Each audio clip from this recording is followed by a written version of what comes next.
Kemudian ada istilah dalam coronavirus disease atau COVID-19. Yang pertama ada lockdown, yaitu mengunci masuk keluar dari suatu wilayah atau daerah atau negara.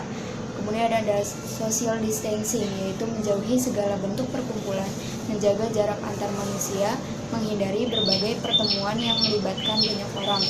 Kemudian ada isolasi, yaitu mengendalikan penyebaran penyakit dengan membatasi perpindahan orang atau mencegah perpindahan penyakit dari orang yang sakit. Kemudian ada karantina, yaitu mengendalikan penyebaran penyakit dengan membatasi perpindahan orang atau mencegah perpindahan penyakit ke orang yang sehat. Dan yang terakhir yaitu ada work from home, yaitu bekerja di rumah. Seperti para pelajar yang sekarang sedang libur 14 hari, yaitu mengerjakan tugas di rumah. Sama seperti work from home. Kemudian saya sudah membuat poster tentang COVID-19. Jadi apa yang sedang terjadi? Jadi di dunia ini sedang ada penurunan kesehatan, yaitu karena adanya virus corona. Dan di sini tidak ada vaksin karena baru kemarin itu Cina baru menemukan vaksin tentang COVID-19. Kemudian how it spread, jadi bagaimana virus itu menyebar. Yang pertama itu yang ini, melalui perkumpulan atau mengobrol dengan orang lain. Jadi kalau misalkan kita ngobrol terlalu dekat dengan orang lain, itu misalkan orang itu terkena corona, dia bisa menularkannya melalui udara ke kita. Jadi makanya kenapa ada social distancing, supaya kita tidak ada perkumpulan dengan orang lain, mencegah menularnya virus tersebut melalui udara.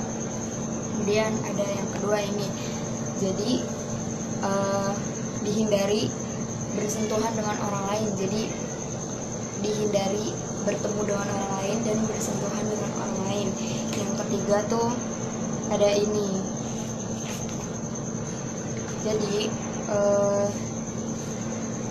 virus itu bisa menempel di tangan kita. Kalau misalkan kita tidak menjaga kebersihan dan misalkan kita mau makan, langsung makan begitu aja tanpa harus mencuci tangan terlebih dahulu, nah virus tersebut bisa masuk melalui kita lewat tangan ini karena tangannya tidak bersih. Kemudian bagaimana cara pencegahannya? Yang pertama itu ada rajin mencuci tangan.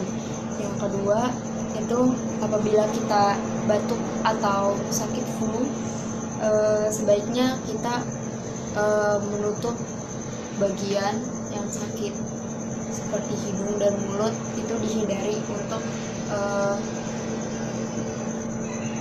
berjarak dekat dengan orang lain. Kemudian ada lagi ini, menggunakan tisu. Jadi kalau misalkan kita habis kemana-mana atau kita mau makan, itu kita harus menggunakan tisu, kita harus cuci tangan dan mengelapnya menggunakan tisu.